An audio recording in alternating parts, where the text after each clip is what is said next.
bullied her, and practically drove her to madness. I know it was hard for her. She wanted to share her pain with Mitsuki, but it was Mitsuki's fault that she got lucky and didn't meet the undead? But is it Mitsuki's fault that she was unlucky and didn't meet the undead? Is she to blame for getting scared and losing count? Mitsuki made a mistake. Not intentionally. Haru, on the other hand, was torturing her friend deliberately. Natsumi? Mitsuki bullied her in the library, humiliated her, made her run errands. I don't know why Mitsuki was doing such horrible things. It's not surprising at all that Natsumi decided to cast a hex. But is it right? Why not show character? Tell the teachers. Do at least something to fight back. Mayumi? She sacrificed Mitsuki for her own happiness. Yeah, she thought the third trial was just a test, but Mitsuki wasn't in danger. But she was wrong. She took a risk and guessed wrong. Condemned her friend to suffering. This is horrible. 3 graces. The love spell, the hex, the summoning. Who's to blame? Who should I get angry at? Who put Tomo in danger?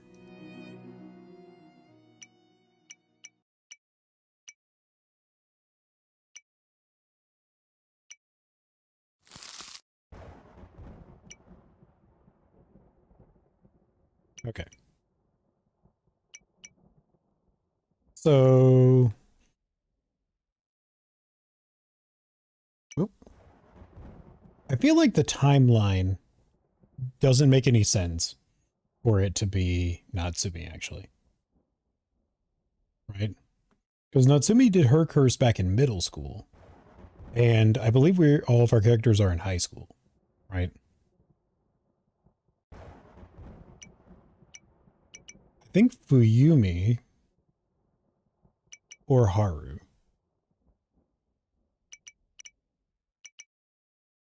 But here's the thing, there's a 4th option.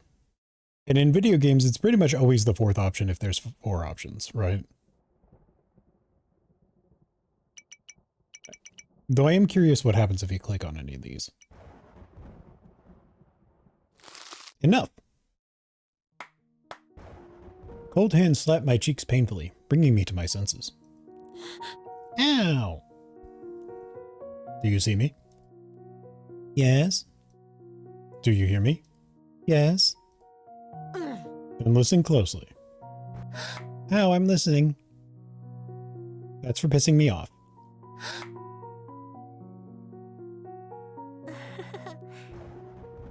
Sorry, I got a little nervous. I don't know who's to blame. Another misfortune. Wait, let me think about this for a second. No. Her determination and stern voice reminds me of Mom. I'm angry not because you don't know the answer. It's because you're whining about misfortune again. Huh? Whining? I didn't want that. Gobo's cheeks are flush with anger. 3 graces, 3 misfortunes, 3, 3, always 3. I'm sick of it. Stop thinking about them so much. You're obsessed with these stupid 3s. Really? Don't think about them. What makes you think one of those 3 is to blame? Isn't it obvious? No, it isn't. Don't you want to consider a 4th option? I hear Tomo's words, but don't understand them. 4th? How so? See, you didn't even consider it. What happened to you, Aki? What happened? 3 misfortunes. This is not the answer. For me it is. But now, under the intense gaze of black eyes, I'm beginning to doubt its absoluteness. There can be a 4th option? Of course. And 5th and 6th. But I don't know them. Sometimes the lack of knowledge is an answer as well. I'm confused, but I don't understand anything. Tomo's words sound both absurd and beguiling at the same time. 4th? Tomo's offering me to deny everything I've lived by before. To deny my very essence. Can I do this? Can I step beyond such an ideal number? This is wrong. This is unsightly. Just try.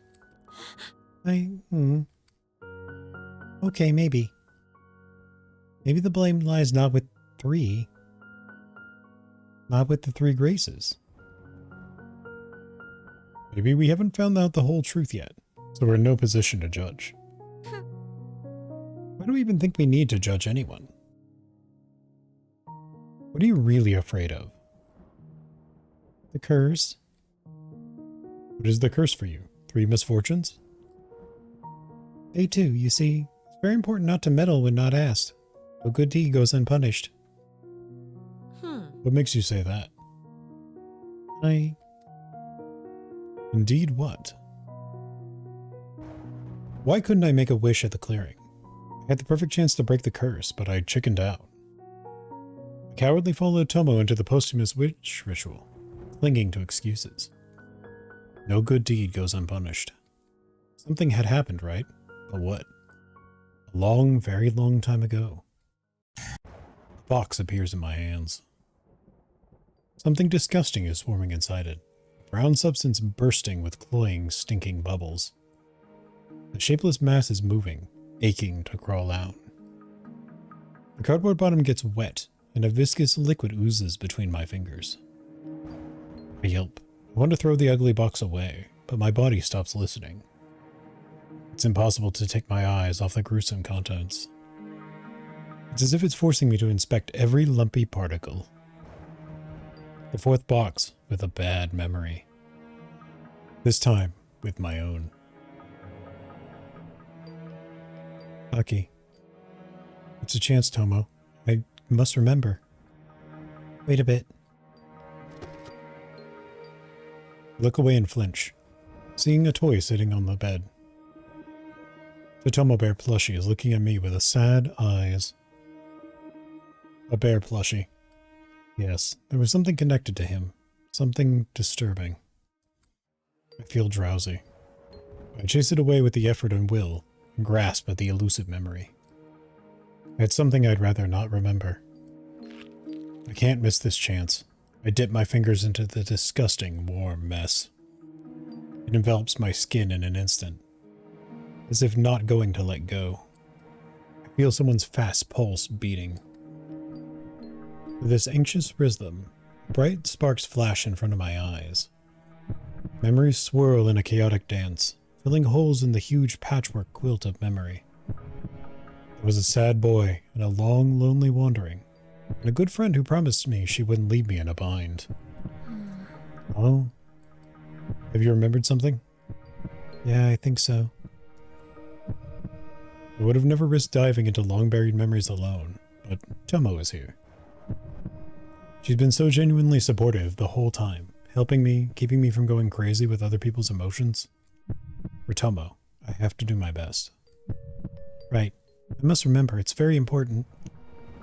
Then let's try. Let's. I think I was friends with a boy, a very sad boy. I really wanted to help him somehow.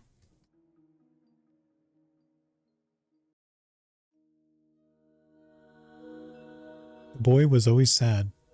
He lives in the neighborhood and occasionally goes outside, but he doesn't play with anyone, only strolling past a row of fences instead. His gloomy appearance makes me sad. I want to cheer him up somehow, but first, to become friends. Hi! What are you doing? Let's play. Or not? Let's do something fun. Don't jump like this, it makes me dizzy. Oh, okay, how about this? I wave my hands. What are you doing? I don't know.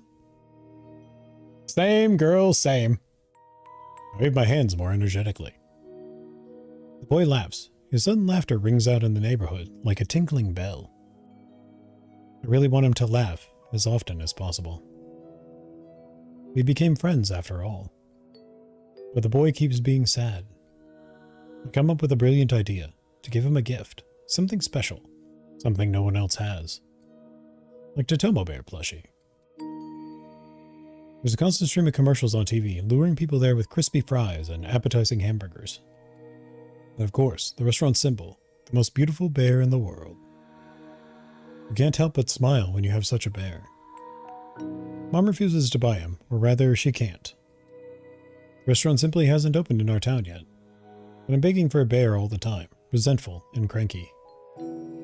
It's a little embarrassing to torment Mom with whining, but I really want that boy to smile more often.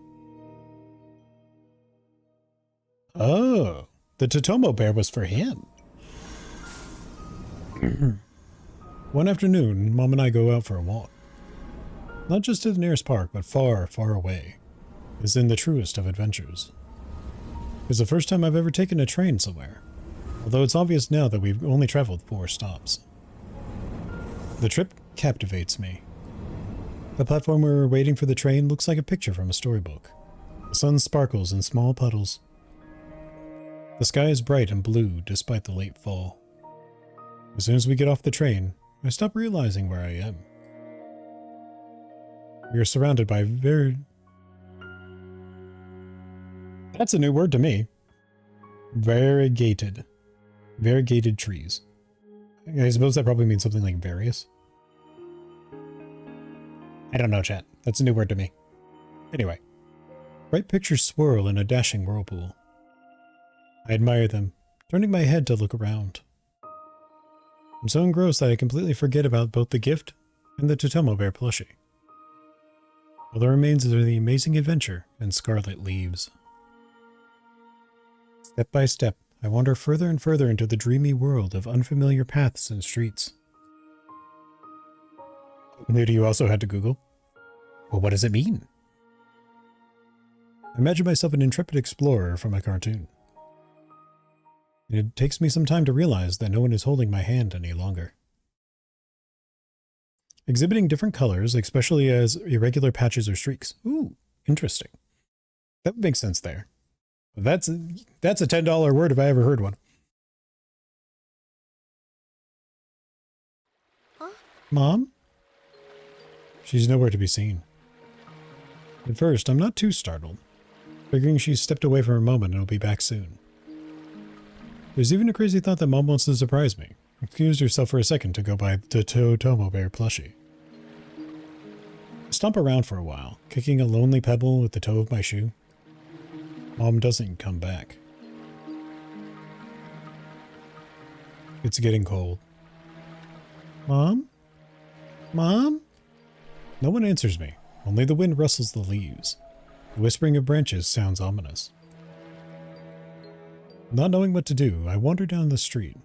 For some reason, no one's coming toward me, as if the town has emptied out. Mom? My fear is growing. We've been walking in our usual park. I would have easily gotten home. This is a completely unfamiliar part of town. I feel like I'm on another planet. My mom? Where is she? Where is everyone? Hey. Tears spring from my eyes at the horrible thought that no one would ever show up. Anybody?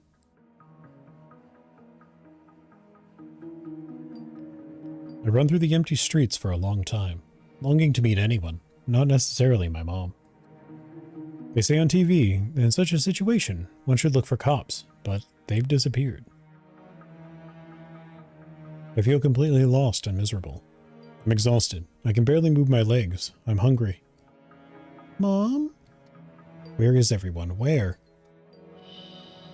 Anybody? Why am I left alone? Will I just be wandering around an empty town alone forever? Mom, help! In desolate search, I walk out to a playground.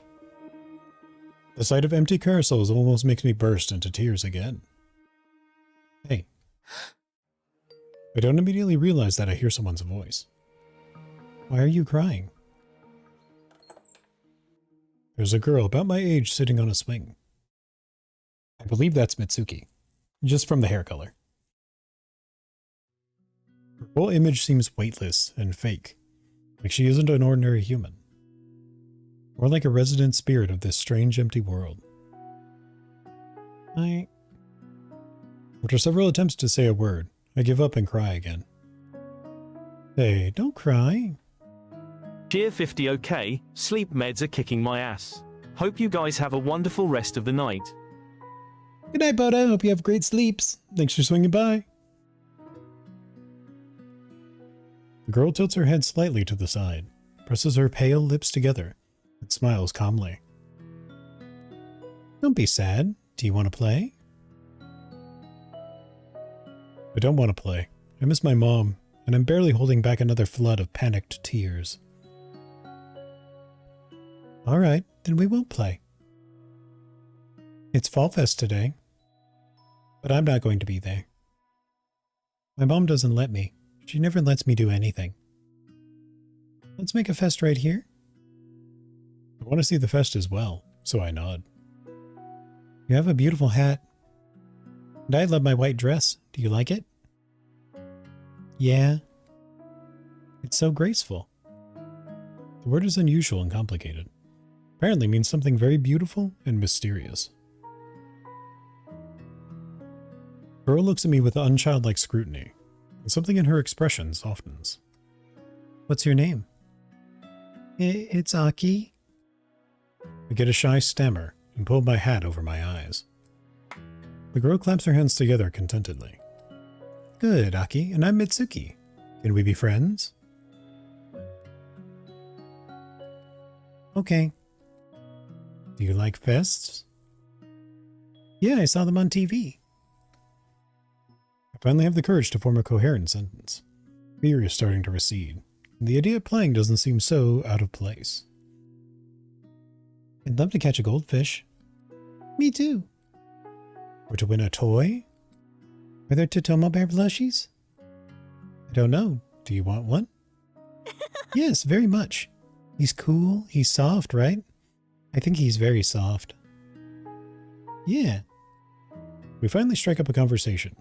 For some time we discuss Totomo and various toys. I calm down a bit. If my new friend doesn't panic, then everything is fine. Clearly, she isn't lost and can take me to the cops, or to her parents, who would figure something out. I like it when you aren't sad. You should smile more often. Oh.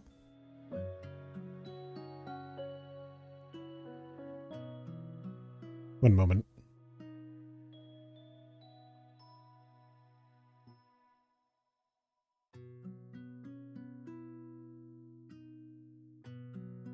One quick moment, chat.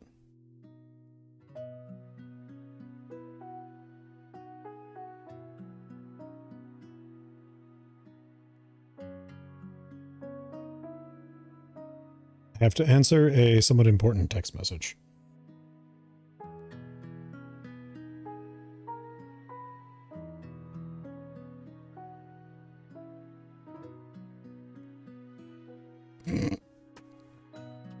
Bad timing on messages, chat.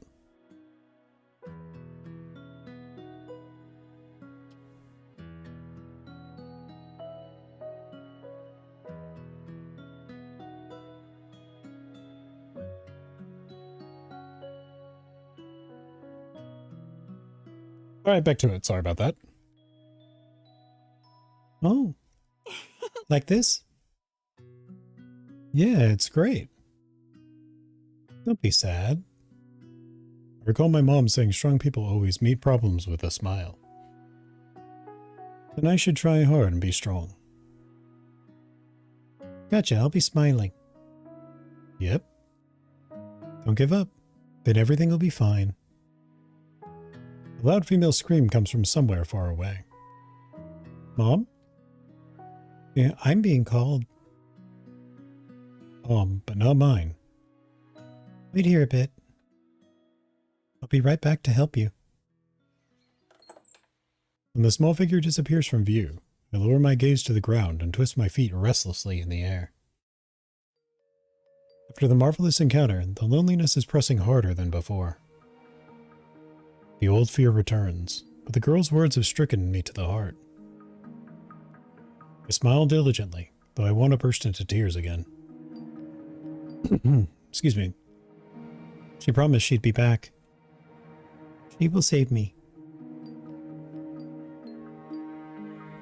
Dusk has finally fallen, preparing to turn into night, and there's still not a soul on the street.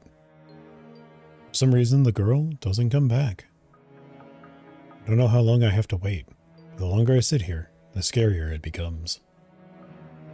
Heroes in cartoons always act on their own. Sometimes they get scolded for it, but then they're always praised for their bravery. I want to be brave too, so I decide to try to find my mom on my own one last time. I jump off the swing and run in the direction where I think my mom and I lost each other. The darkness has descended on the town. Mixed buildings look the same. It's very, very scary. Mom? I no longer hope for finding Mom. Something must have happened to her. My only hope is the little girl who promised to help. I look hard for her white dress between the houses. Sometimes I catch a glimmer of light in the distance and run there, trying to catch up with my new friend. Mirages can be very cruel. As I look around, I realize I'm completely and irrevocably lost. The town has turned into a gloomy, dark forest.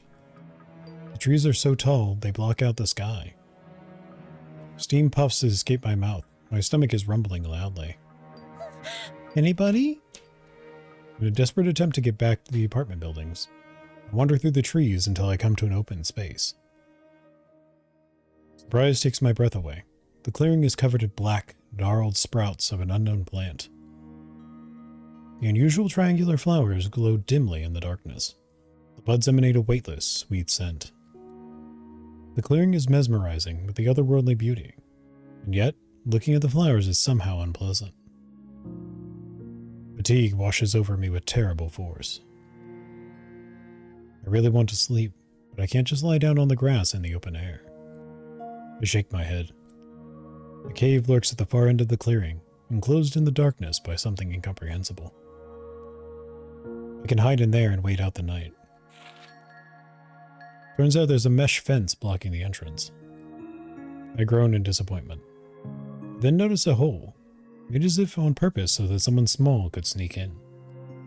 I try to squeeze through the hole, but my clothes cling to the sharp barbs of the cut fence. Though someone had cut a path to the cave, they hadn't finished the job. The hole is too small. What should I do? Despair sets in again. The weather is clearly getting bad, and I really dread the rain. By some miracle, my gaze falls on an object abandoned in the grass. Huh? What's this? The tool turns out to be heavy. Why? But I know right away what it's all about. Someone used it to make a hole in the fence. All I have to do is continue the job. Then I can get through. Can I do this? The tool is very, very heavy. Thunder rumbles somewhere in the distance. I don't like thunderstorms, and I'm afraid of getting wet, so I have no choice but to pull myself together and take a risk. With great difficulty, I lift the tool and try to squeeze the blades on one of the fence wires. I think it worked. A chunk of the fence has come apart and the hole has become larger. Oh, whew. The tool falls from my weakened hands. I can't do more, but now I can get through the hole again. The rumbling sounds closer. Scared, I rush forward, tearing the sleeve of my jacket against a sharp thorn of a strange, thorny plant. It's cold inside the cave, but quiet and still. Footsteps echo faintly. Water is dripping somewhere. Sometimes I trip over something scattered on the ground, but I can't see what it is in the darkness. Now I just have to wait for someone to rescue me. Mom or Mitsuki. Someone, definitely. We just have to wait.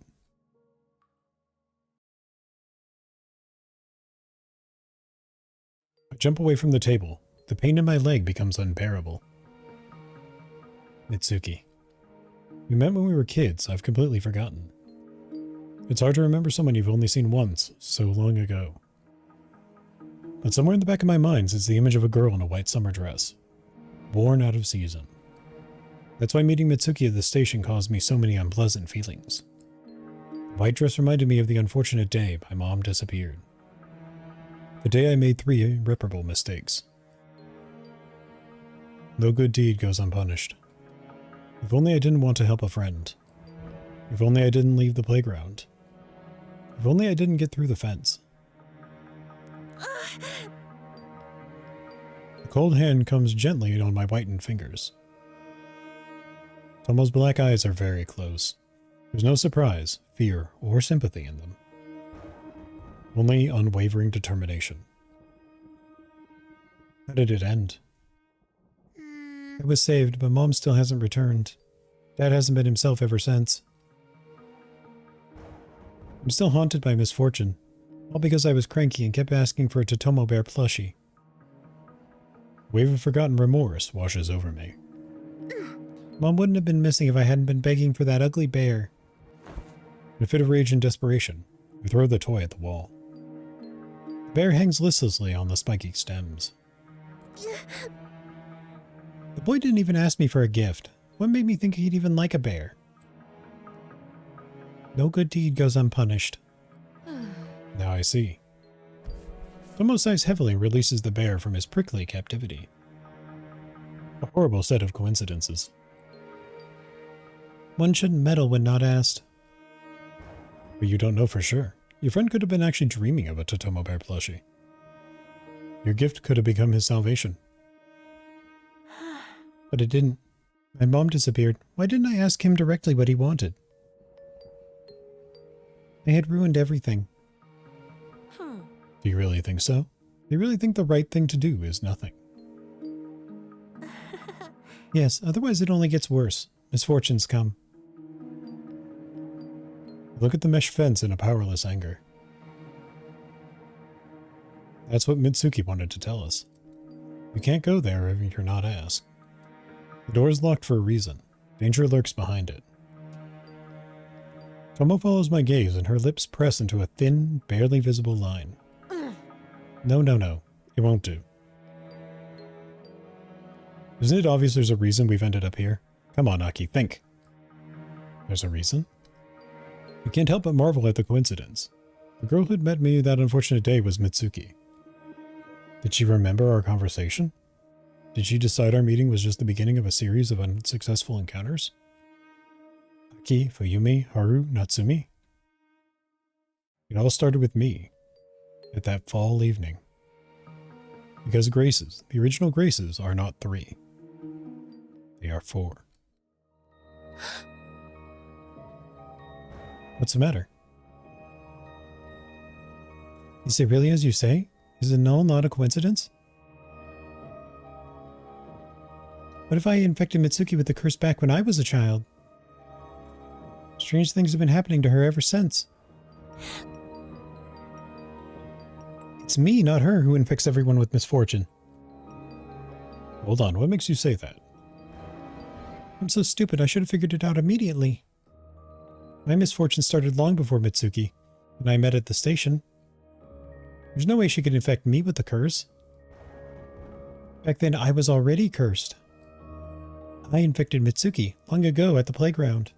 But you didn't do anything wrong. Is that why Mitsuki doesn't show up and doesn't want to answer the question? She's angry at me, right? What do I do now, Tomo? Apologize to her? No, damn it. But Mitsuki doesn't show up. How do I apologize? Enough! Tomo has had enough of her shit. Something soft hits my face. Bewildered, I catch Totomo Bear plushie. You're wrong, absolutely wrong. But as long as you can make a move, the game isn't lost. I don't know what move to make. Let's deal with this fence. No. Wasn't it obvious from the beginning? The tool we need is right here, in this room. Yeah. Nothing difficult, no? You're wrong, Tomo. It's very, very difficult. Recall the sharp thorns stabbing my fingers. I want to throw the bolt cutters as far away as possible and never think about them again. I'm not sure. Mitsuki constantly found herself drawn into some mystical horrors. Whether it was her fault or not, everything ended badly. Excuses. No good deed goes unpunished. Excuses. But what if it only gets worse? A lump comes to my throat. There's a rumbling in my ears. Panic is growing inside me. I know the reckless act would be followed by punishment. There's no other way. Take this posthumous wish ritual. We were supposed to ask the dead a question, but she hasn't even come. As always, everything goes wrong. Everything's upside down. Everything's inside out. It's only going to get worse. And yet... I don't know. Excuses. Aki. Then I'll do everything myself. Yeah. Totomo grabs the bolt cutters. The moment her fingers close on the handles, her face contorts in pain. I'm sick of it! Struggling, Tomo brings the bolt cutters to the mesh. Are they really that heavy? She lowers the blades of the tool onto the corroded wire and tries to squeeze. And the chorus rustles alarmingly. The most fierce roll of thunder rumbles outside the window. Totomo's body arches. A painful wheeze escapes her mouth. The mesh remains intact. I won't give up. She tries to cut the wire elsewhere. And again, she squeezes the handles of the bolt cutter. Blades only clink against the steel, and Totomo herself groans. Blood glistens in the corner of her mouth. Totomo, don't stop. No way. You're in pain. So what? Stop. I grab her hand. Don't. I don't want to back down while we've gotten this far. You're hurting yourself. No good deed goes unpunished. Yes. Then let them punish me. Tomo's full of shit today. She's kind of always full of it, though. Tomo turns to the fence and tries to cut through it again. No, Tomo, you're wrong. Didn't you get it from my story? You can't meddle when you're not asked. Full of spice and vinegar or something like that? Yeah. I say full of piss, but spice and vinegar is a little nicer sounding.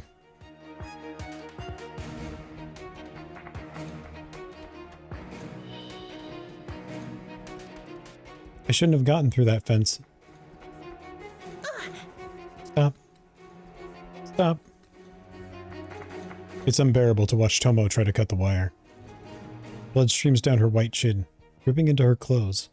Her fingers clutching the bolt cutter are slightly reddened. Don't. I don't want to see my friend suffer. Then why look? I need to close my eyes, calm down, and wait. Sleep. Sleep is the best. I slap myself on the cheeks with force. My skin flares with fire, but the fog in my eyes clears. Tomo freezes, staring me with round eyes.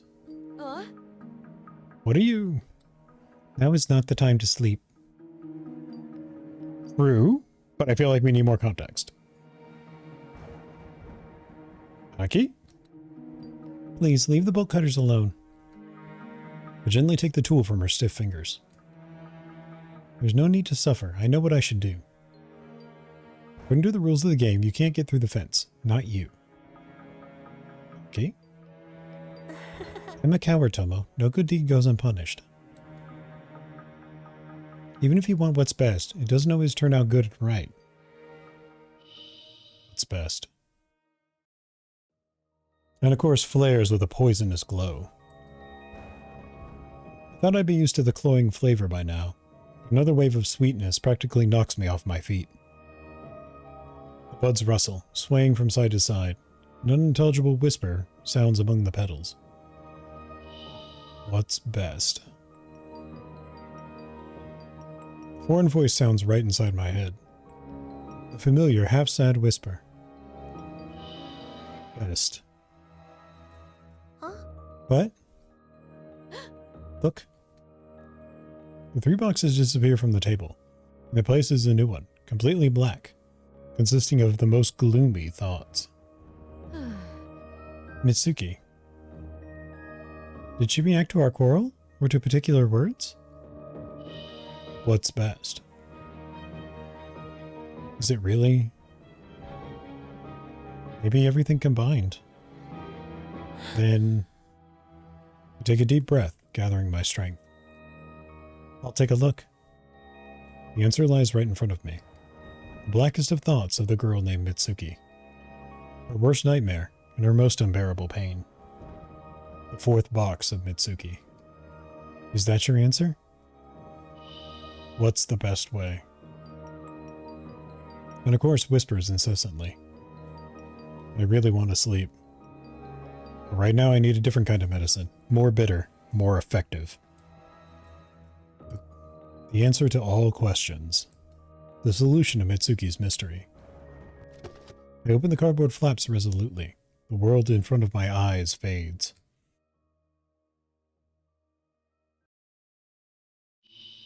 We are all cursed.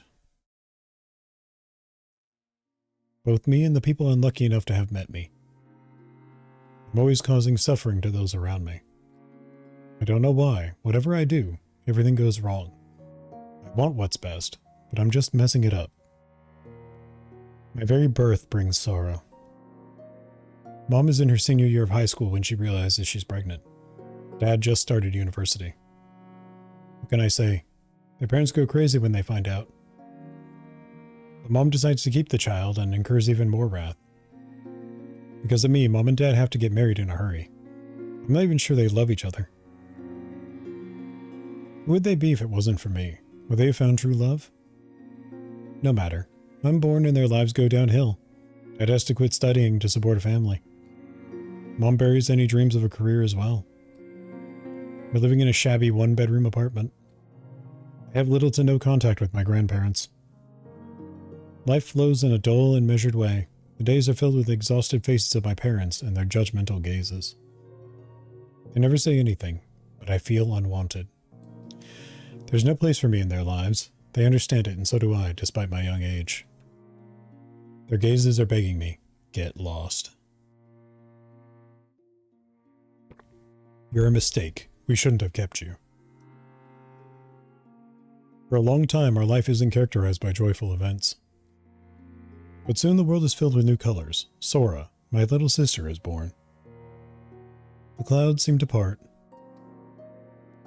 Unlike me, my little sister brings warmth and goodness into the world. Her birth is awaited. She isn't the cause of quarrels or discord. There is peace. I begin to realize that life can be something different, filled with more than just judgment and loneliness. Her life has become joyful. Sora's become someone special to me. She's an unusual child in her own right. Despite her poor health, she's never discouraged. She doesn't seem at all upset about having to spend most of her time in bed. Gradually, her body gets stronger. We're able to go outside for walks. At first, our parents are worried and follow us around, but soon they realize that Sora is fine. My sister adores the white summer dress and refuses to walk in anything else, regardless of the weather. One day, I ask her why she loves it so much. I found a picture of you in a similar dress. I want to be like you, Nana. That's what she calls me, still unable to pronounce my name.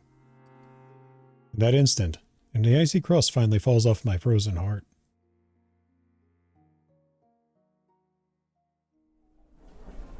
One day, we walk around the mall while Mom is talking to an acquaintance. Sora's interested in jewelry hanging on the stands. Her huge eyes reflect the bright glimmers of... Hold on, I'm going to try that sentence again. Hold on. Her huge eyes reflect the bright glimmers of glass beads. Excuse me. I don't have any money with me, so I sadly take my sister outside, even though I really want to buy her a present.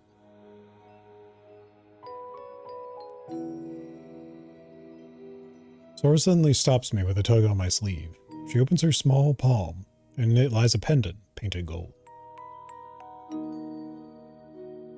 How? She hands it to me. Don't be sad. I'm not. Where did you get it? In the shop. Did you give money to the salesperson? Sora doesn't mean any harm. She's still in the pendant to cheer me up. Nana? You have to pay money for items in stores. Oh. Have I done something wrong? Hush, calm down. I'm not going to tell. Really? Yes, let's not get anyone in trouble. It's just a cheap trinket. Sora already realized she did a wrong thing. She frowns, lowers her hand with the pendant, and turns toward them all. Wait. I'm afraid the salesperson would scold us severely.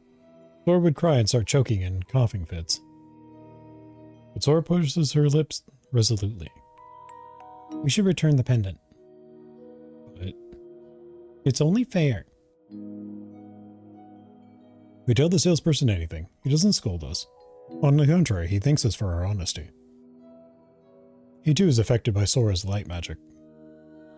The salesperson hands the pendant back to us, says he wants to give it to us as a gift.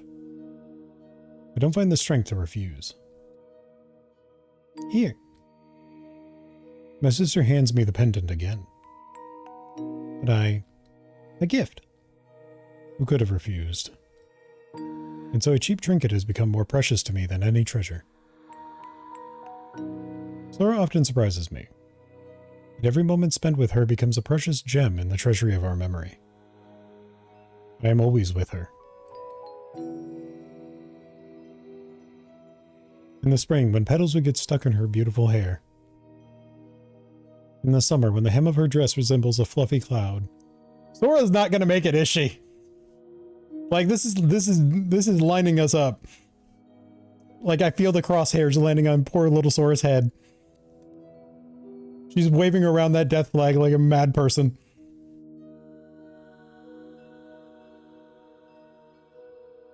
Oh, definitely not. Yeah, definitely not. In the fall, when her cheeks are beginning to blush from the approaching cold winter. In the winter, when I'm afraid she'll catch a cold and get seriously ill again. But Sora isn't afraid of cold or disease. On the contrary, she's always pulling me outside. Since it's cold, let's eat something hot. And we laughing buy baked yams. I've never eaten anything tastier. I've never had happier moments in my life. There couldn't have been a more beautiful world than the one with me, Sora, and the most delicious baked yams.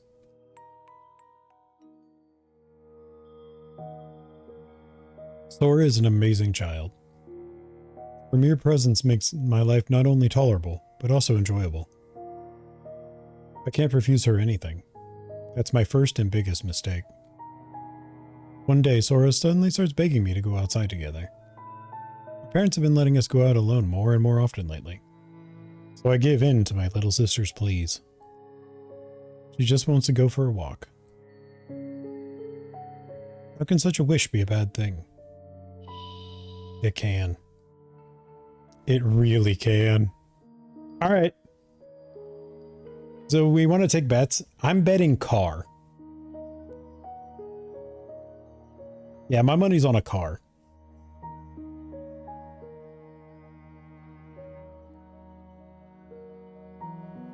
Sora doesn't feel like playing at the playground that day. The other children are staying at home, so my sister gets bored playing alone and asks to go to the river. Oh, could be the river. I already put my bet at car, though. We go there pretty often, so I say yes, even though I'm starting to get worried about the cold weather. But Sora gets bored by the river as well. She spins and plays and suddenly walks resolutely toward the forest. Okay, well, now you bet. Well, no, we're past the river. We're in the forest now.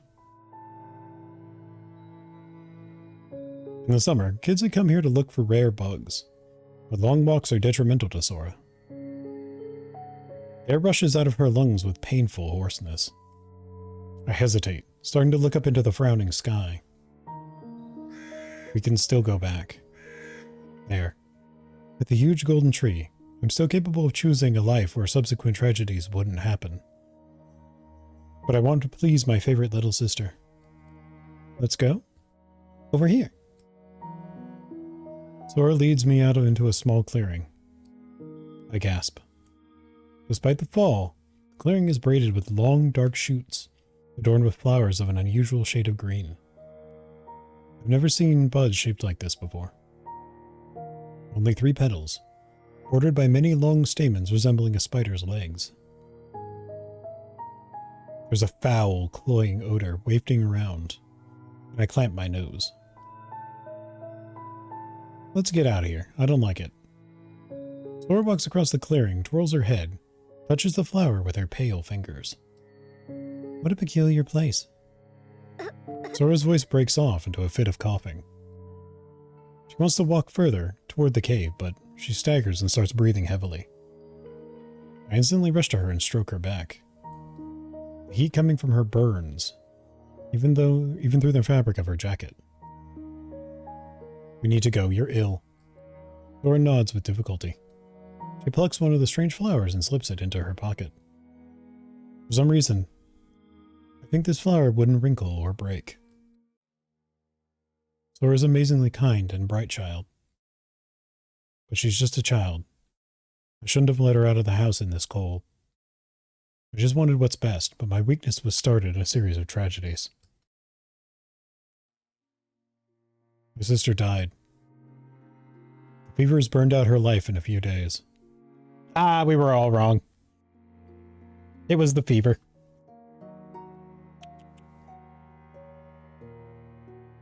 So, for those of you who are interested, Chad, cold weather is not related to getting sick. Like, being in cold weather does not make you sick. So, Mitsuki really actually doesn't need to blame herself. That's not how that works.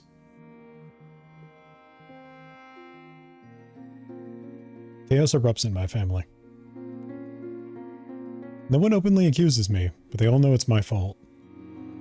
I shouldn't have taken my sister so far away. Mistake. Yeah, no, if she was going to get burned out by a fever over the course of a few days, first, it was a few days, right? No amount of not taking her out to that cave would have helped. Right?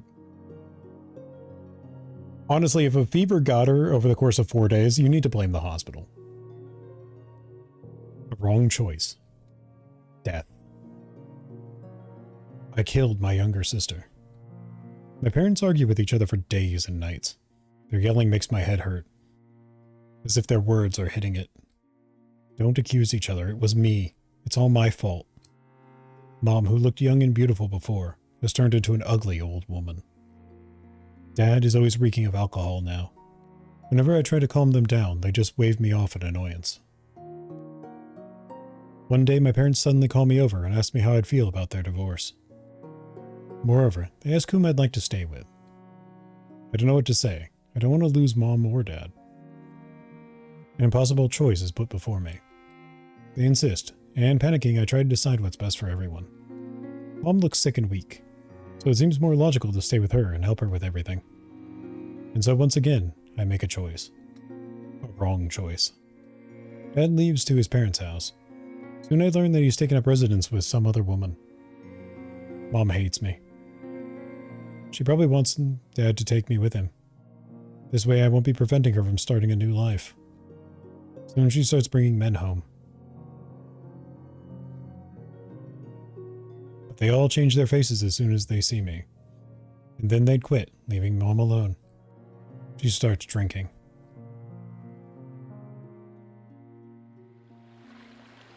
One day I can't stand it. Decide to return to that clearing with the strange green flowers. It's like they're beckoning me, drawing me back into the depths of the forest. As if they want something from me. I put on a white dress despite the cold weather. I think Sora would have liked seeing me in this dress. Mom bringing home some pretty gal dudes. Yeah. Like, okay, maybe I shouldn't be getting judgmental here, but... Or herself for not being truthful, but then, yeah, that's where I'm going here. Because, like, how do you end up at somebody's house without knowing they have a kid? Like, I'm trying not to be super judgmental about anything here, but, like... Shouldn't you know that? Shouldn't you at least have gotten into that bit of conversation?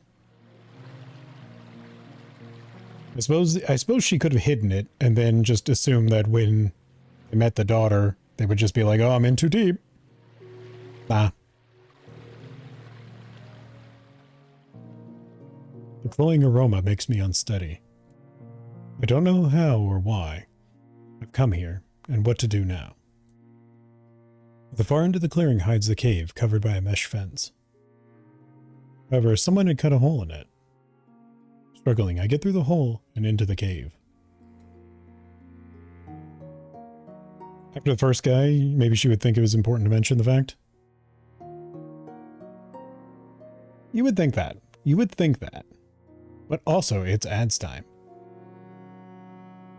For those of you heading off to ads, don't worry. The game will be paused and you will miss nothing, and I will see you in just 3 minutes.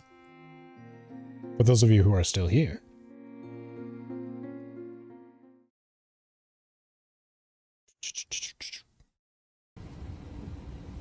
Some videos. Ooh, that was exciting.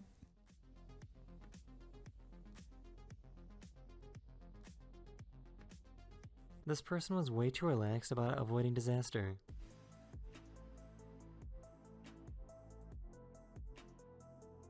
They totally failed to stop for this red light.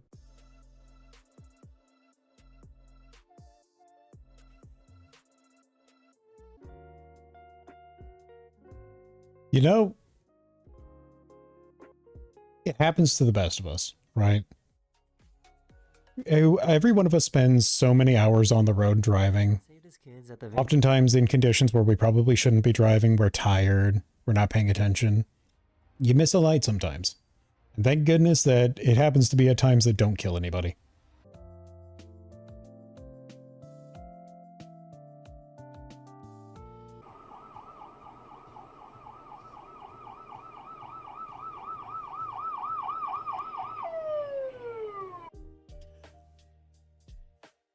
If you could simply avoid driving at all, you would. Yeah, I probably would too, but car getting I got places to be.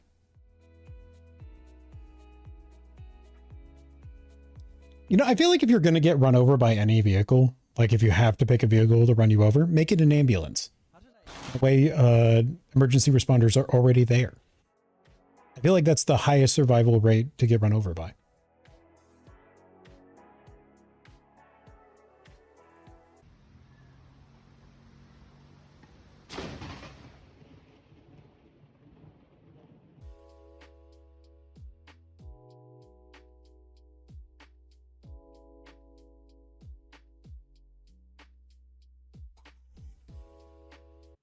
Bro almost dodged himself to death.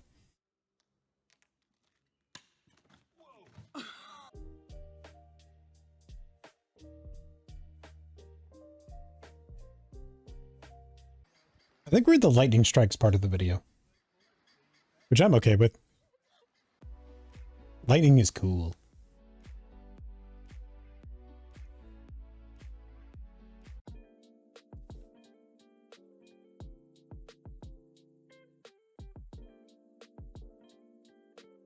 I'm not sure if this was the best place to stop on the road.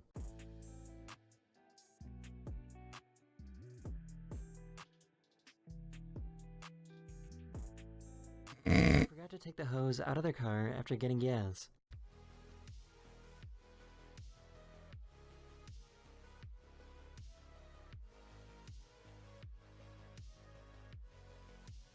Don't those things usually have like a break off? The unexpected happened.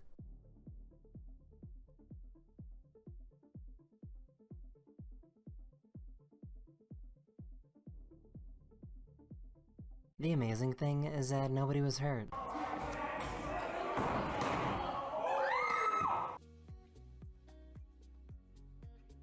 Ever understand why people try to cross roads without looking when they can't see the whole road? Yep. This random giant... Like sometimes you have to cross a road that you don't have great visibility, but you can usually check, right? You can usually peek your head over. Boom.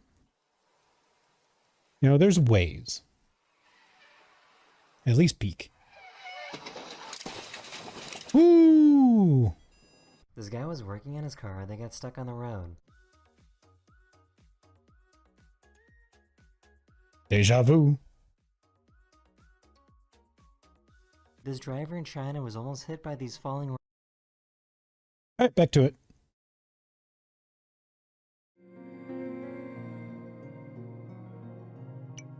Let's have a save real quick.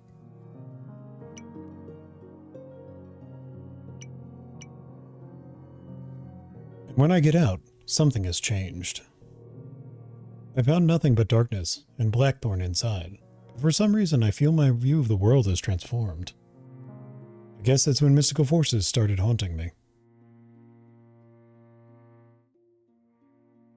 Day after day, Mom drinks herself into a semi-conscious state. I know she would never have stooped to it if it hadn't been for the burden of a daughter.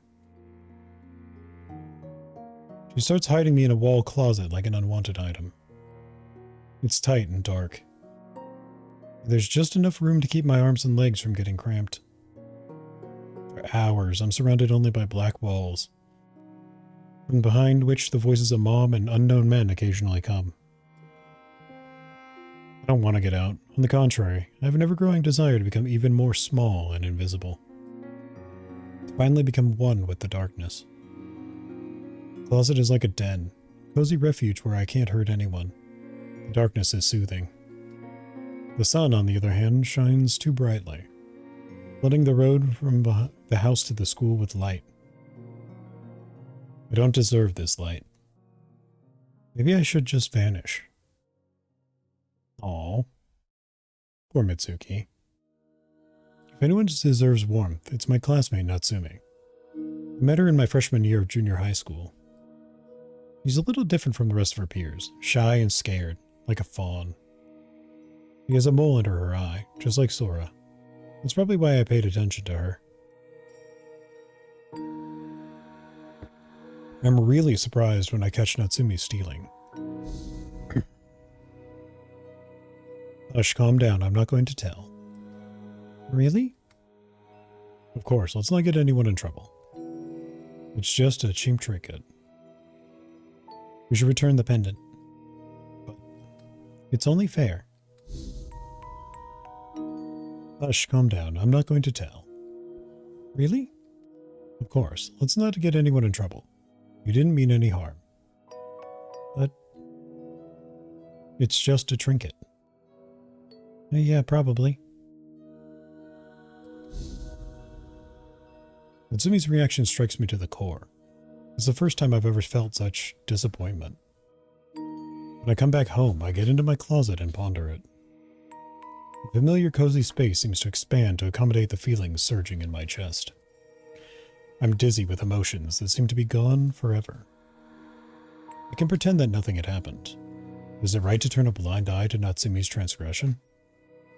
To leave her the way she is, weak, desperate, gutless? Completely different from Sora. The fire that seemed to have been extinguished with my sister's death flares up in my soul. I want to help Natsumi so badly. What's the best way to do it? Strength is born within a person. I can't just walk up to Natsumi and say, become stronger. She has to resist hardship herself, like a strong, confident person, like a hero. What's preventing her from striking me back, even once? Why doesn't she get angry? Has she demanded proof that I actually filmed her? I would have had nothing to show her. I'm growing desperate. I want to lock myself in a closet and never come out of it again. It all happens when I'm hanging around the park late at night, afraid to go home to my drunk mother. I notice a familiar figure in the distance. Natsumi. My eyes go wide when I see what she's doing. Ritual? Such foolishness. In a fit of anger, I decide to play along with the sorceress. The next day, I start pretending the hexes worked. I want to show her that black magic can't solve her problems. And I think I'm able to get something across to her. But as it turns out, I've turned Natsumi into a monster. She hasn't understood anything. I regret getting involved in all this for 1,000th time. I feel bitter and nauseous. I wanted what's best, and it turned out the same way as always. I dig out the plush toy myself and carry it away with me. Totoma Bear shouldn't rot in the cold ground. Oh, Natsumi did it!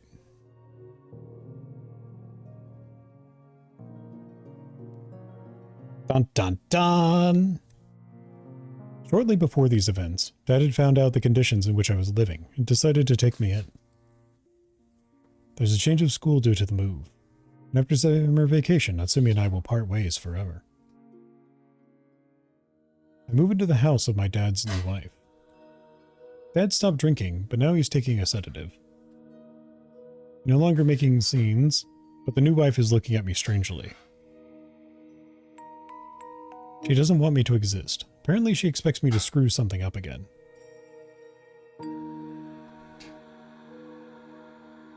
In the new school, I make friends and even join a club. Magician's Club. Silly, of course.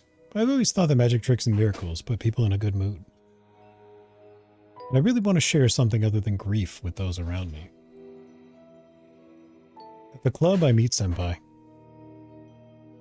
He's a kind person who brings a smile to their friends' faces. Makes others feel warm with their mere presence. People like him are the ones who've been given the power to save the souls of others. A hope sparks in me that having Senpai around would keep more tragedies from happening. How ironic, considering that it turns out to be the opposite. Another mistake. Another failure. Once again, I've stirred a pebble which, falling off the top of a mountain, generates a whole avalanche of misfortune. My new friend Fayumi has a crush on Senpai, and I genuinely think their feelings are mutual. Senpai rejects her. Fayumi's heart shatters. I feel scared and guilty, so I support the idea of a love spell. Ritual works.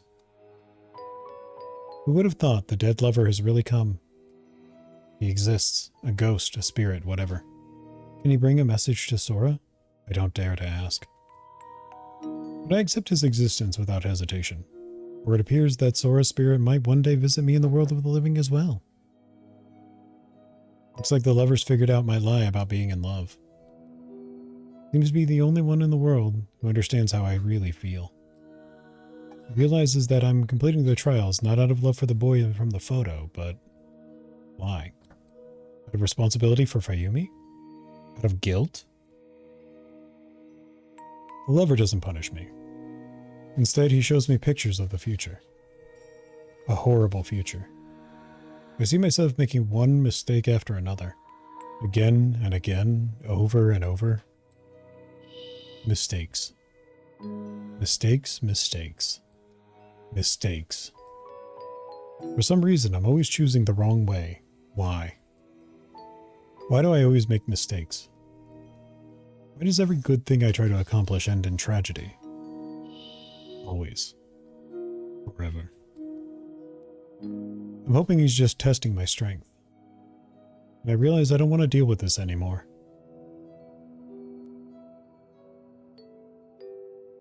Better not to mess with that kind of magic. You can't force someone to love. It can only end in tragedy. But Fayumi is determined to go all the way.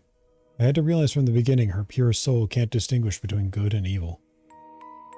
Where did that naive and kind girl disappear to?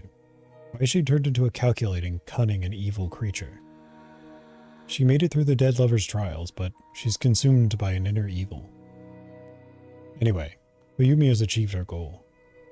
Soon I find out that she and Senpai are dating. The lover held up his end of the bargain. Everything in the Magician's Club is the same, but it seems like Senpai has changed a bit. I dread to think how much the dead lover's dark magic has affected him. I'm afraid to think about it. Fayumi doesn't talk to me anymore. She seems to shut me out on purpose. One day she says, "Stop following me. Senpai is mine." Again. Once again, I've ruined someone's life. If only I hadn't pushed her to confess to Senpai. If only I hadn't agreed to the love spell. If only I'd been more persistent.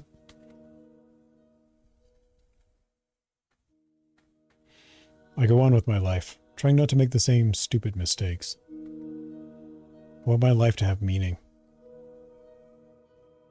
Haru is the first truly strong person I've met in my life. She isn't doing so well in school, but no one has a heart as brave and fair in hers. I know I can easily rely on her, so I unwittingly turned myself into the perfect friend. I play the role of perfect me, cheerful, kind, always smiling. I believe that this time everything will be okay. That I wouldn't make another mess. Everything was great until the incident with the summoning of the dead. Naturally, I don't refuse Haru's request. How else? She's counting on me. Besides, deep inside I have hope. My previous acquaintances couldn't bear the weight of my mistakes and broke down. Maybe Haru can manage. And then, having overcome the ordeal of conscription, she'd accept a friend of her own terrible curse? With all my evil. If you hear a kind of like a crunching sound, chat, my roommate is cooking right now. It's not my mic.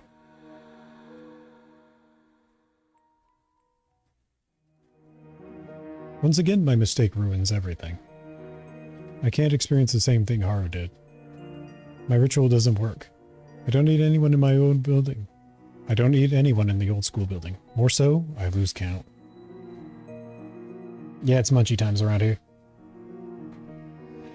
I never thought I'd fall so far. I've become too dependent on Haru's opinion, and the guilt is driving me crazy. It's gnawing at my soul, daily, all the time.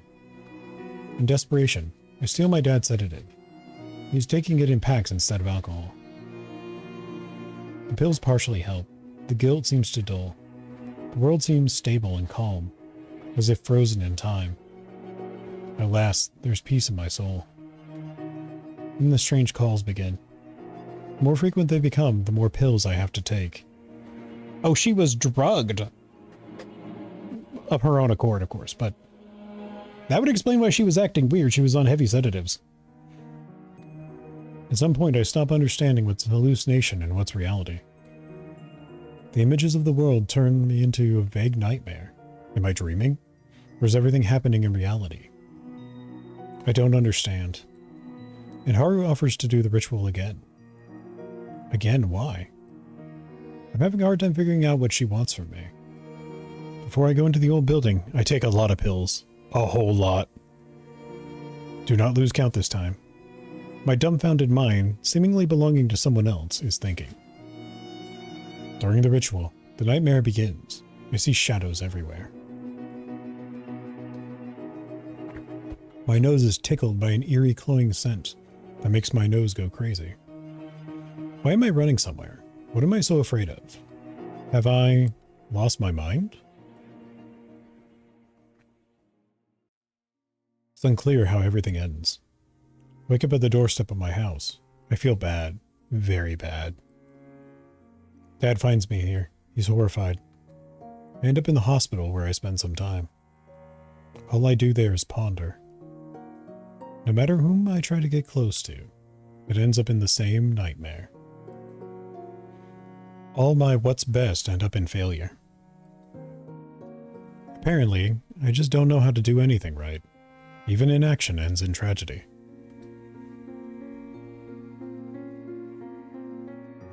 I'm discharged after a while, but you can't say I'm alright. Soon a rumor reaches me that Haru's older brother had died due to an accident. He slipped on the paint when he was trying to play a prank on someone. Again.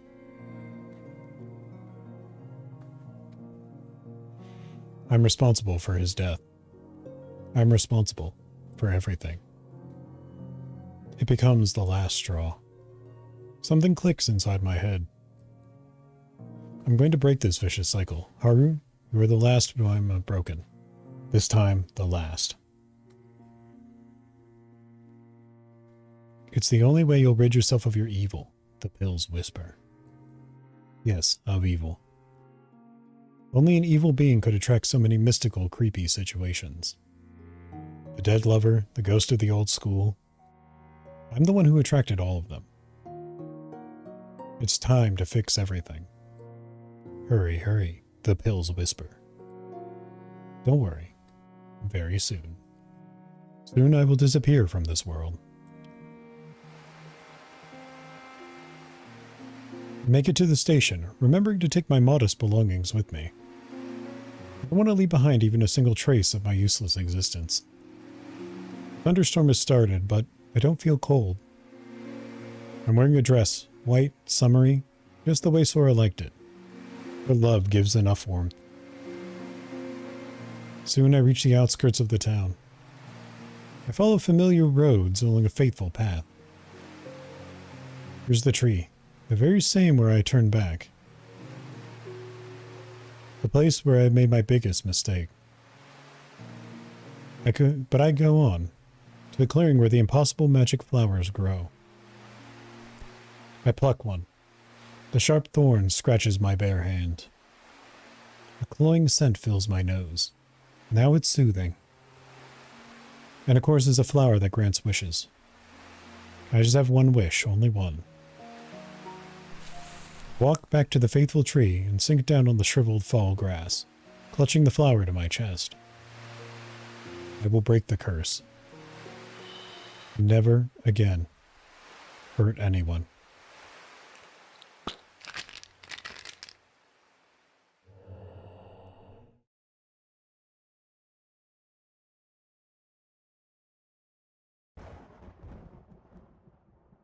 She OD'd on pills.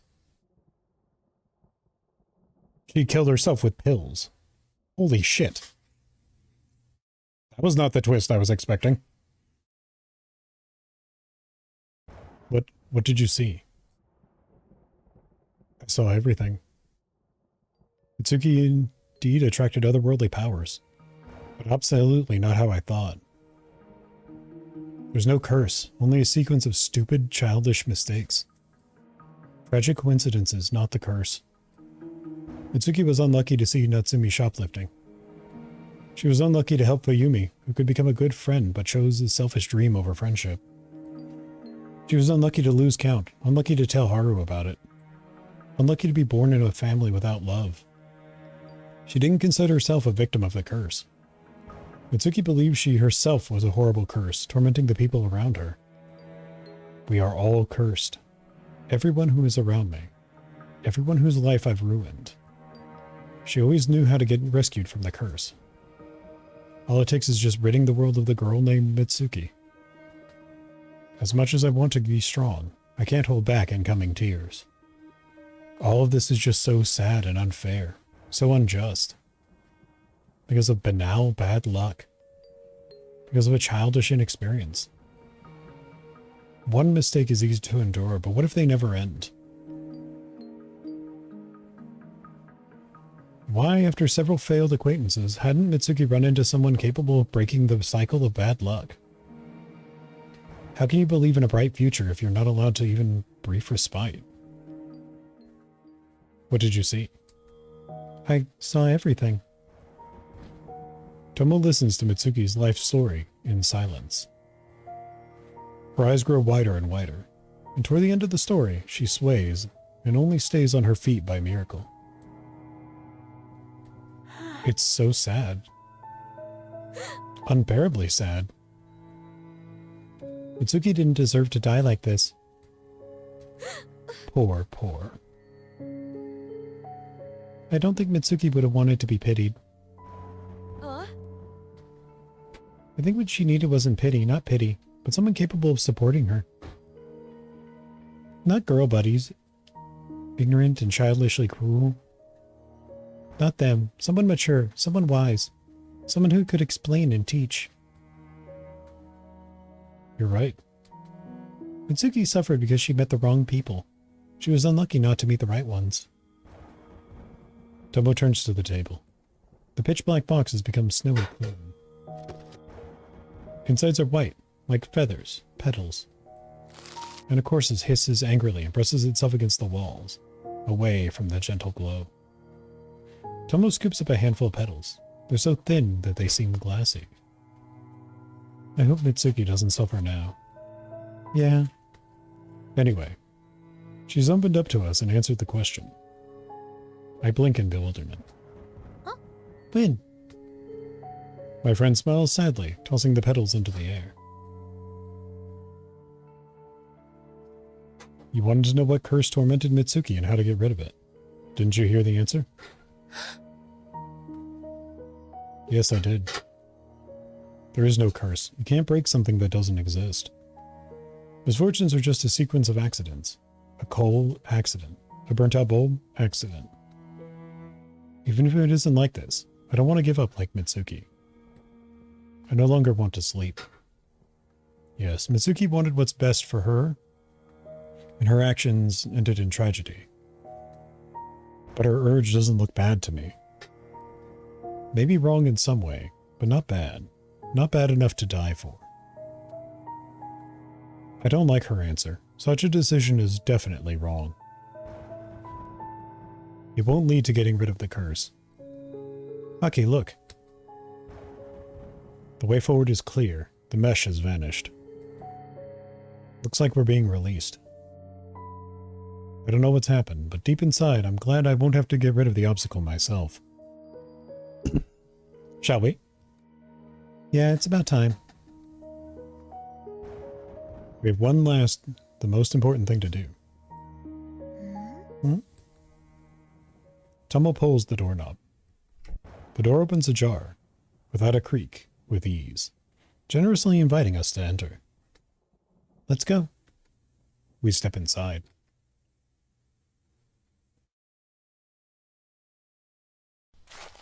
Our feet step on something soft.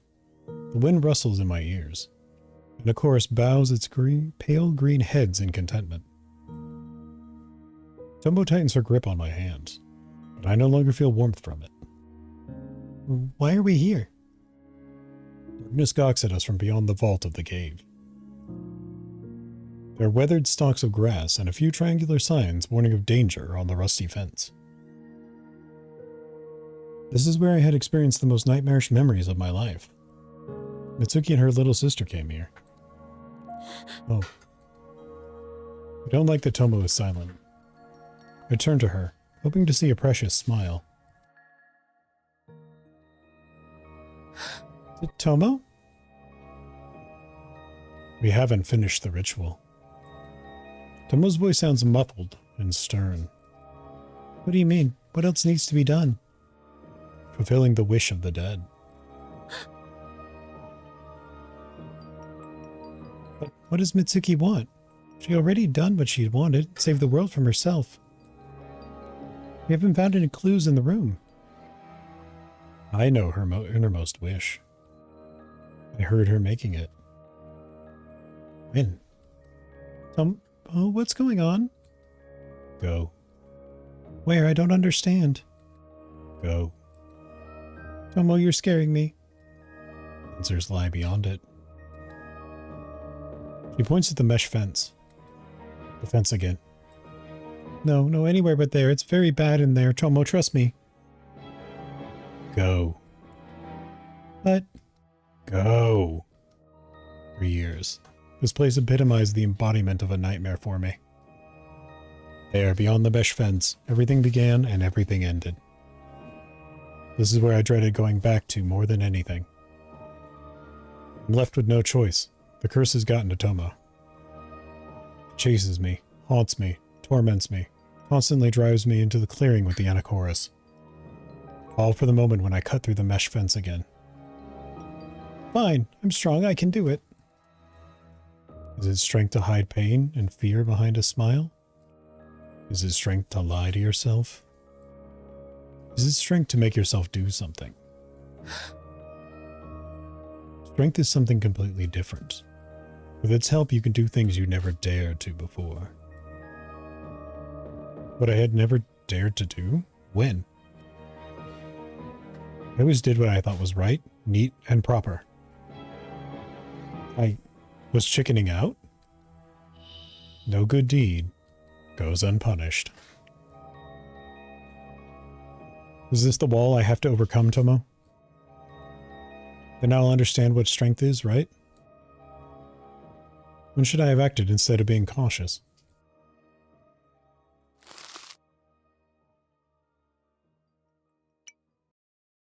Remember.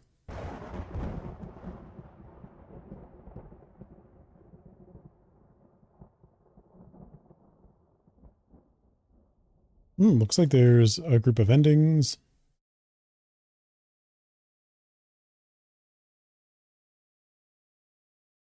Wonder how you get to these bad endings. Something in Aki Chapter 6.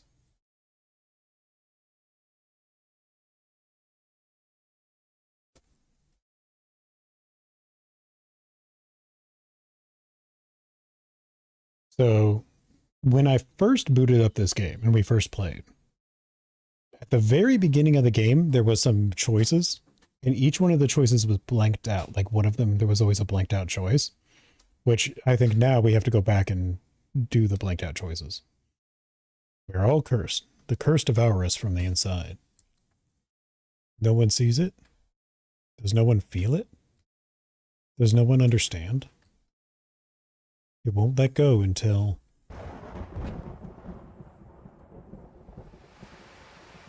The world throws off its sleepy haze and slashes at my eyes with a flash of lightning. My ears are filled with the heavy, measured clattering droplets against the roof. There's a damp, somewhat earthy smell to the air, a mixture of withered grass and soil. And a cloying scent fuses with it. This aroma. Lilies? Vanilla? Cursed. A quiet, lifeless half-whisper sends chills running down my spine. I flinch and turn around. A girl stands in the awning of the railroad station, hiding from the rain and not looking at it. Her gaze is empty. Her fingers draw messy, sweeping patterns through the air. A gust of wind takes the hem of her white summer dress flutter up and slap against her equally white legs. I blink, dumbfounded. A summer dress in this weather? Moreover, her feet are bare. Did something happen to her? Huh? Mitsuki? Yes, that's her name. Mitsuki. What do you tell... We are all cursed. She turns towards me, but her eyes remain blank slits staring into the void. Mitsuki, my classmate. My friend? I don't know. I don't know much of anything at all. I'm certain of one thing. Mitsuki looks scary. Where did I go wrong? How can I undo all this evil? Another flash of lightning distorts her beautiful face beyond recognition. Everything around me, nothing but misfortune. I'll try. I'll break the curse. A chorus. And a chorus? The unfamiliar word. Could it be a frightening spell? Was Mitsuki trying to scare me? Yeah, probably. The atmosphere is favorable. A thunderstorm, lightning flashing, not a soul around. No one around. No, I'd better not think about it. Was Mitsuki waiting for a train? Or was she hiding from a sudden thunderstorm like me? There's no one else at the station. It's better to listen to Mitsuki's strange speech than be left alone with the rain, waiting for the rain to stop. It's better to be with anyone than to be left by myself. The curse. Break it. It's dark. It's under the skin. It's devouring me. It's everywhere. Everywhere. Everywhere. Hurry, hurry. Mitsuki's words are like a malicious spell. It kills, it kills, it kills. Mitsuki, stop. Why? Why me? Her laughter bursts from her lips so suddenly that it's like another crash of thunder. I jerk backwards and inadvertently trip over Mitsuki's bag, which had been standing next to me. Who? Her eyes stare blindly in my direction. Who's there? Are you cursed as well? Everyone in this damn world is doomed. I don't think everyone is. I want to reassure her somehow, so I step close to her. Reach out to touch her deathly pale skin. As soon as my fingers slide over her white shoulder, Mitsuki's whole body shudders. She staggers back, lets out a heartbreaking scream.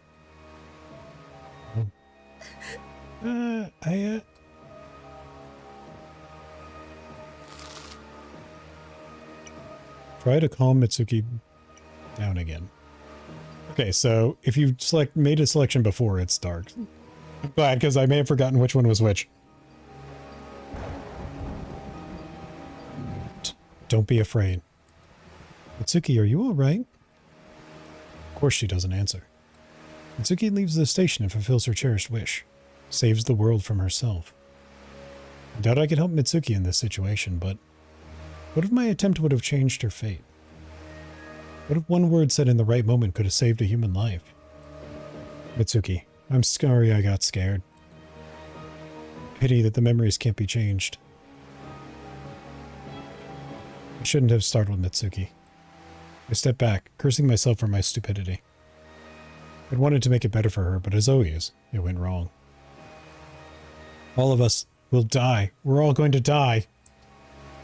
Sorry, I gotta go home. I can't take it anymore. I dash out into the pouring rain.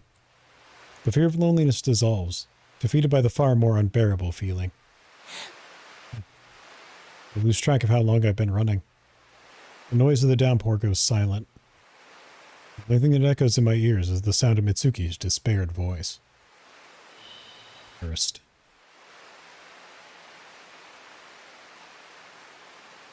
Doomed. Destined to die. Calm down, Aki.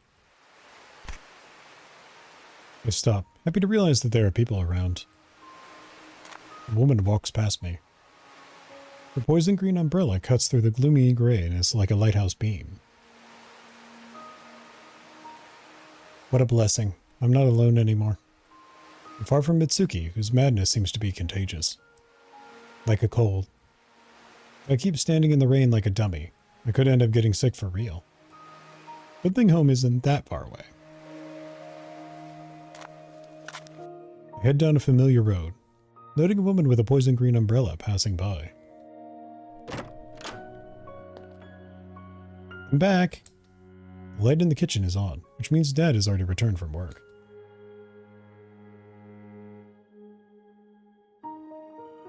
Dad?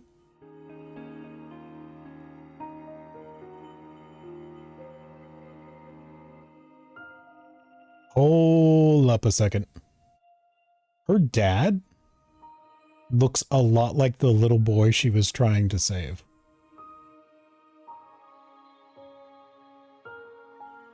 The little boy that she wanted to be friends with, that was always sad. He looked a lot like her dad. I wonder if that's going to come up. Was that what it was? Was she trying to save her dad? She was trying to find something to make her dad happy? Also, what happened to her mom? Are we going to get an answer about that? We should move forward. We're going to get answers if we move forward, Chad. It's a visual novel. He doesn't move. He only continues to study his hands, which rest on the table before him.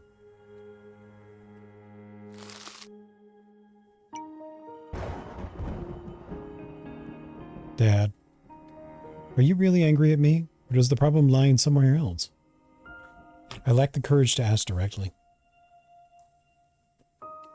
I was going crazy with loneliness, even though the closest person was just a floor below. Weird, stupid, illogical. Dad, let's talk. He doesn't answer. Memories aren't this generous. All right, I won't disturb you. He's just sitting there, sad and gloomy. Once again, there's no point in talking to him. I better mind my own business, lest I cause trouble again. Here I am. Phew, what a day.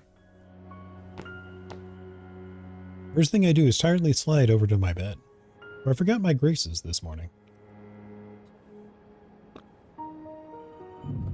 My soaked clothes cling unpleasantly to my skin, but seeing my old friends is far more important to me than damp duds. Hey, hey. 3 absolutely adorable dolls sit side by side like close sisters. The Graces never fail to please my sight. They bring me wonderful happiness and prevent me from giving in to despair. One is so pretty she seems to glow. The other looks brave and bright, pure from all darkness and evil. The third resembles a blooming bud. For some reason, I imagine her being full of love for someone. I spend long evenings fantasizing about the adventures of the Graces. All of those dreams are always kind, bright, and cheerful. Thanks to these dolls, I don't feel lonely. I'm not alone with them in my room. And of course, there are 3 of them. 3 is a great number. A number for salvation from 3 misfortunes. You wouldn't believe what happened to me. Mitsuki's completely lost her mind. She's been weird enough lately. But today she was downright freaky. She talked and about curses. I try to pull off my blouse and get tangled in the wet fabric that clings to my skin. I trip over a volume of manga lying on the floor and nearly slam my body into the window. I've always endured these kinds of little mishaps. Better not to dwell on the fact and just go to bed. Am I cursed? Curses don't exist, right? The graces don't answer. We'll manage somehow. Yeah, we'll manage.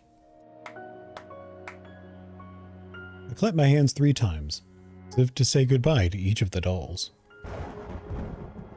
Lightning flashes outside my window. The dolls distort, taking on eerie shapes. To calm the nervous shivering that runs through my body, I reach for my smartphone. It refuses to turn on, apparently not having survived a run in the rain. Oh, not my bad luck again. Owning a smartphone was a long-time dream of mine. Recently, a dream that came true. Smartphones are awesome, aren't they? They can tap into the internet and connect the user to people from all across the world. This wonderful awareness makes me feel like there are no walls boxing me in, and the whole world is one big room. I'm in this very room with a lot of people, which means I'm not alone. Unfortunately, one day, while I was on my way home from school, I tripped and dropped my phone. Now the screen has unsightly cracks spreading across it. I don't think Dad has noticed yet. It's for the best. I don't like it when he's sad. Come on, phone, you can do it. Yay! Smartphone turns on after all. I don't know how Dad would have reacted if the new phone broke. As you just now switched to watching on a smartphone? Hey man, they're convenient. And hers isn't dead, yay! My legs give out, so overcome with joy that I flop down on my bed. The graces bounce a little. Yay! If only it was always like this. My eyes feel heavy. I yawn comfortably. So nice and peaceful. Even the thrumming of the rain begins to fade, diminishing into a distant echo. Good night. The silence is broken by the ringing chime, signaling that a new message has arrived. I sit up abruptly, opening my eyes. Is that? Aki, are you there? Aki. I shake my head and chase away the drowsiness. Tomo is my best friend. I talk to her about everything and she gets me like no other. We never would have seen each other in person. Somehow, we could never find the right time or place to meet. It's too bad that we both go to different schools. If we didn't, we could see each other every day during breaks.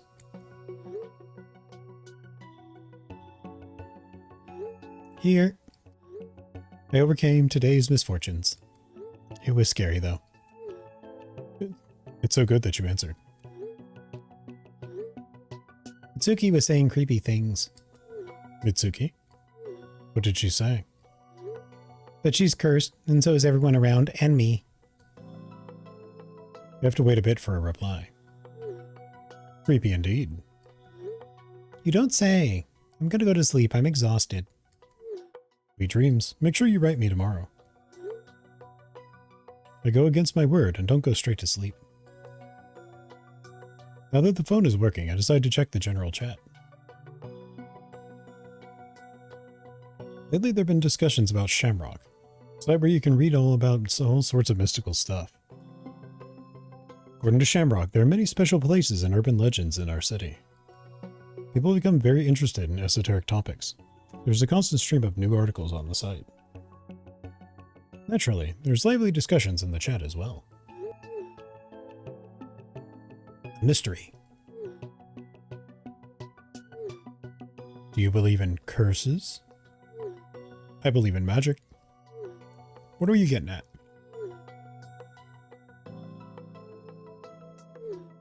They say Mitsuki has been cursed. Hmm? Mitsuki? Why are they bringing her name up again? Ah, right. I forgot that I'd invited a few friends from school to this chat. Mitsuki who? A classmate. She used to be normal, but it's like she's been replaced with a doppelganger. And what do curses have to do with it? She's creepy. Seriously. You can tell there's something otherworldly involved. Stop rambling. I wouldn't jump to conclusions. Evil is real. It affects people and destroys them. Curses exist, and you never know if or when you could fall. You never know if or when one could fall on you or your loved ones. He's right. I recently found out the neighboring boy is missing. They're still looking for him. Was he taken by a curse as well? Go figure. Sometimes it just happens. And it can't be fixed. What a gloomy fella. Even if Mitsuki and I are cursed, it doesn't mean we should give up, lie down, and die. Both Mitsuki and I will definitely be fine. You're wrong about that! Mitsuki is not fine. Right, Graces? My lovely and graceful friends remain completely silent. I put aside the phone and collapse on bed. We are all cursed. Sounds scary, but anything would feel eerie when accompanied with the booms of sounding thunder.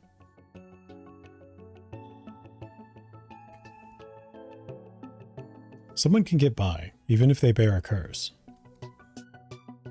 I'm just a bit more unlucky than most. Lightning flashes, bringing the night's foul, rainy weather back to my awareness. Ooh, look, the dolls went creepy. Look, everyone, the dolls are creepy. For a moment, the shadows in the room thicken, turning the black holes leading into other worlds. The beady eyes of my dolls stare at me, expectantly. For a second, I feel someone's gaze on me. No, that's enough for today. Good night. What are my misfortunes for today? Scary Mitsuki, got caught in the rain, mom's still not back. Tomorrow, as usual, will greet me with the new triad of misfortunes. But I mustn't give in to fear. I need to be strong, and I need to get a good night's sleep. Because sleep is the best medicine.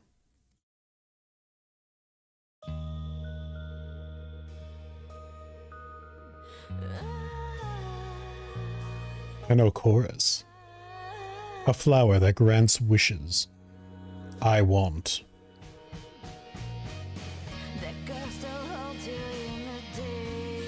Aki, sleep is the best medicine. Tomo, we shouldn't give up. Mitsuki, I'll break the curse.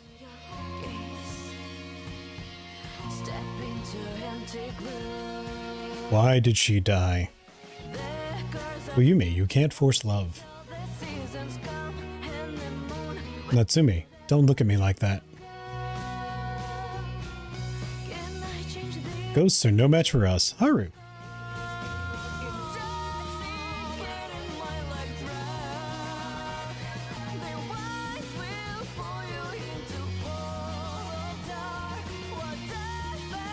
I want to break the curse. The summoning. The hex. The love spell. Haru's brother. I don't want to go back there. Senpai!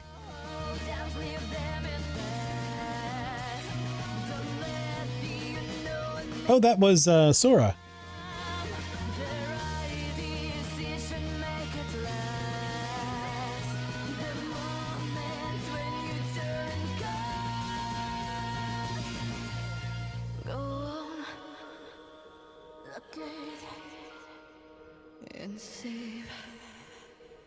Quick, I gotta shove snacks in my mouth while the song's playing.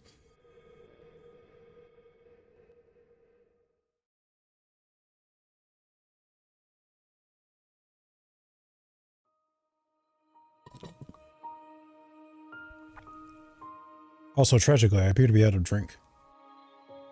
Running in the rain came with consequences. I've gotten sick after all. The constant hum vibrates through my head. It makes it a struggle to concentrate. Let's not despair. The Graces silently agree with me. I'll have to stay home from school. Achoo! Even better, to sleep a bit. Achoo! I can't keep my balance and stagger backwards, accidentally smashing my pinky finger against the nightstand. Ow! After getting my wits about me, I safely collapse onto the bed. Sleep. Suddenly, a soft melody plays. I move my head lazily, trying to recognize the source of the sound. Right, my phone. Tomo is calling me. The moment I realize this, the call ends. Are you okay? Probably. Sorry. Couldn't make it to the phone in time. I've been sleeping for a long time. I missed breakfast. Dad must have left for work by now. Are you sure you're okay? Looks like I've made Tomo worry. I don't want that. The cold isn't that big a deal. Shall we play? You promised to teach me some new thing. Chess has so many pieces, I can't memorize them. Rook is the one with the hat, right? There's a pause. I yawn and stare at the slim ray of light falling through the curtains. Sometimes if you stare into a ray of sunlight for long enough, it begins to feel like someone's watching you from the other side.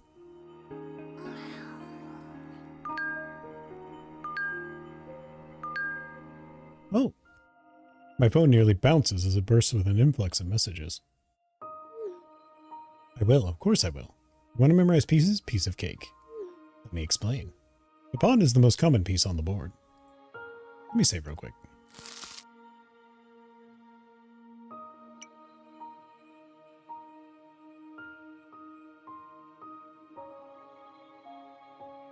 Someone begins sending long, explanatory messages filled with information.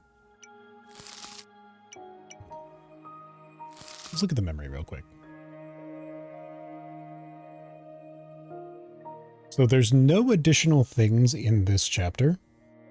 So I think it might be a good idea for us to just jump to the next chapter. Skip a little bit. Because we've been through all this before.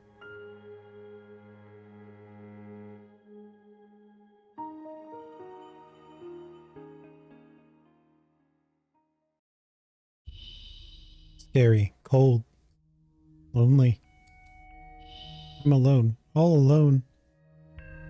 Mom, where are you, Mom? Where did you disappear to? What evil dragged you away?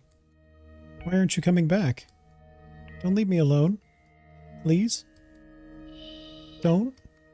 Anybody? Anything but being alone. Alone. Alone. Alone. Ooh, poster's all spooky, everybody.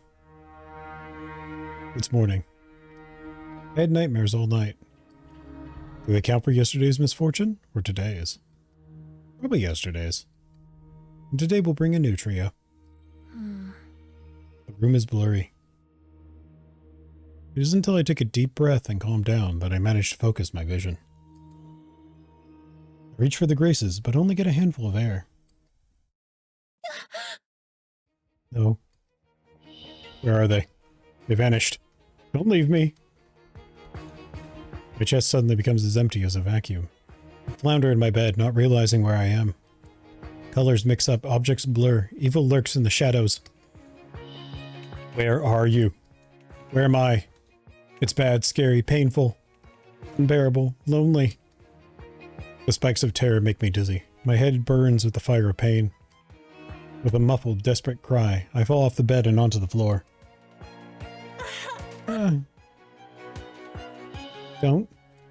Don't leave me. The Graces are lying on the floor near the nightstand. I must have knocked them off while I was suffering from nightmares last night. So silly of me. But here I was getting so worked up and scared. I return the Graces back to their rightful place. I take 3 deep breaths. And I collapse onto my bed, clutching the smartphone to my chest. I'm very sleepy.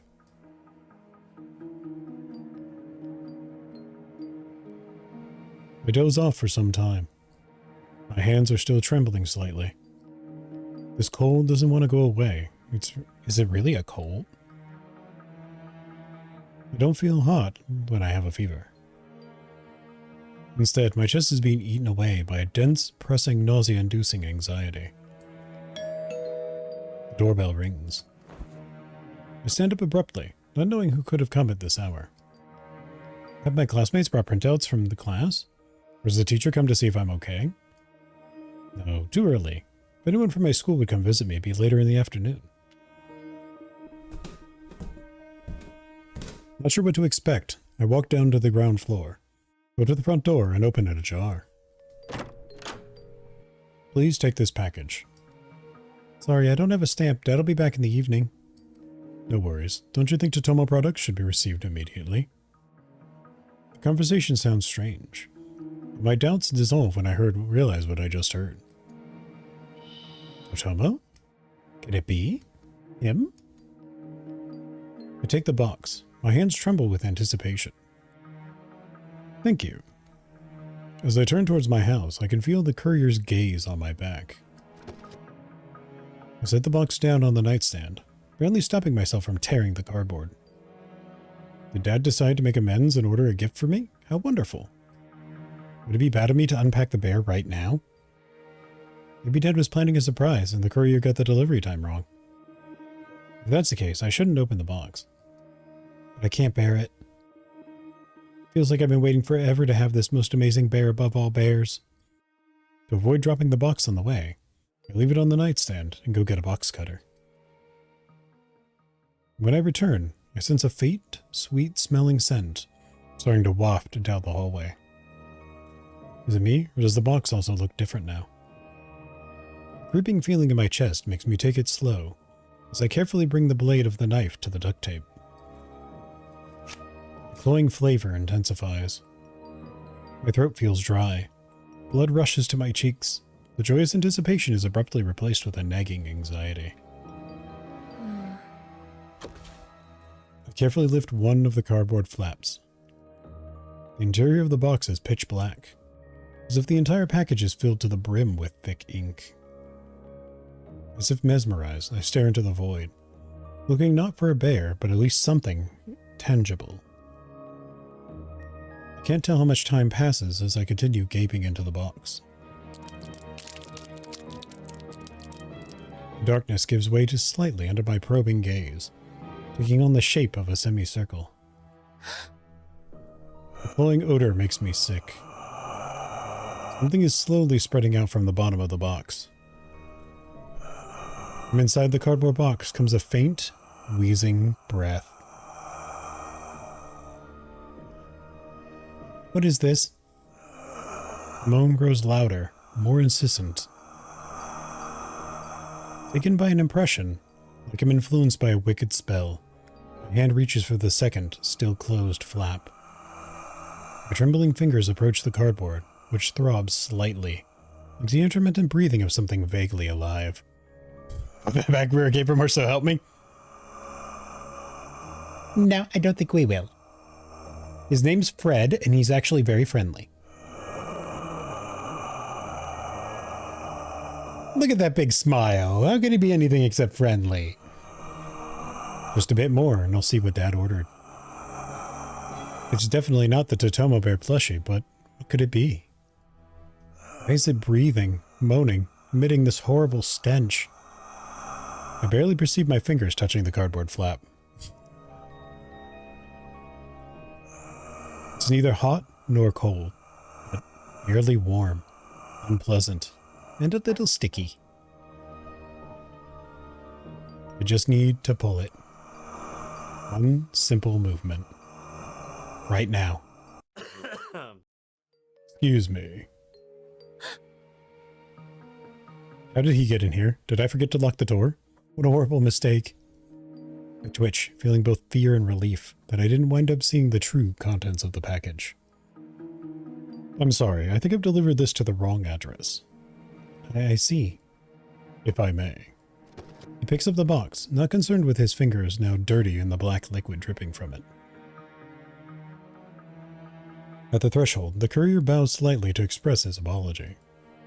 Then, as if nothing strange has happened, he passes through the gate and walks down the road. I stare silently at the empty, dusky street for a while. Then I close the door, double-checking to make sure that it's properly locked. My stiff legs carry me up the stairs. When I arrive at my bed, the last inklings of strength in them vanish. I collapse in the blanket and lie there for a couple minutes. It's only then that my body begins to quiver with terror. I took the blanket from under me and wrapped myself in it like a cocoon. The image of the creepy box looms before my closed eyes. He put the thing back where it came from? Well, he took it somewhere, and it's not here, and that's what's important. Looks like Dad didn't buy me a bear after all. Nah, you think? So it definitely wasn't a bear inside. But then what? Does it matter? What was all that? More misfortune? This is one of the worst that I've ever experienced. Does the curse work that way? It horrifies me to imagine receiving packages like that every day. It's scary. I want to drift off as soon as possible. Sleep is the best medicine. Right now, I need it more than anything.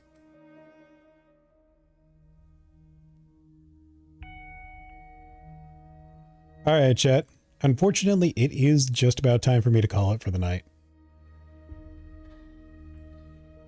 So we will have to pick this up and finish it next week. Thank you all so much for coming by and hanging out. Let's see if anybody needs a rating. Who's live?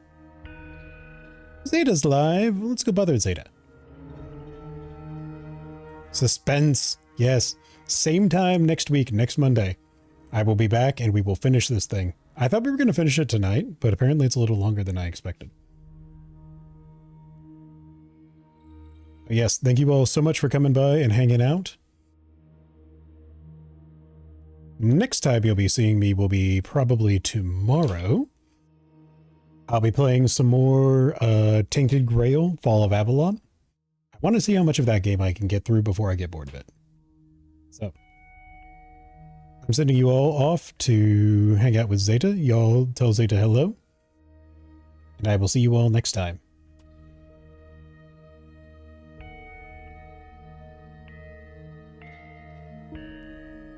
Alright, catch y'all later. Good night.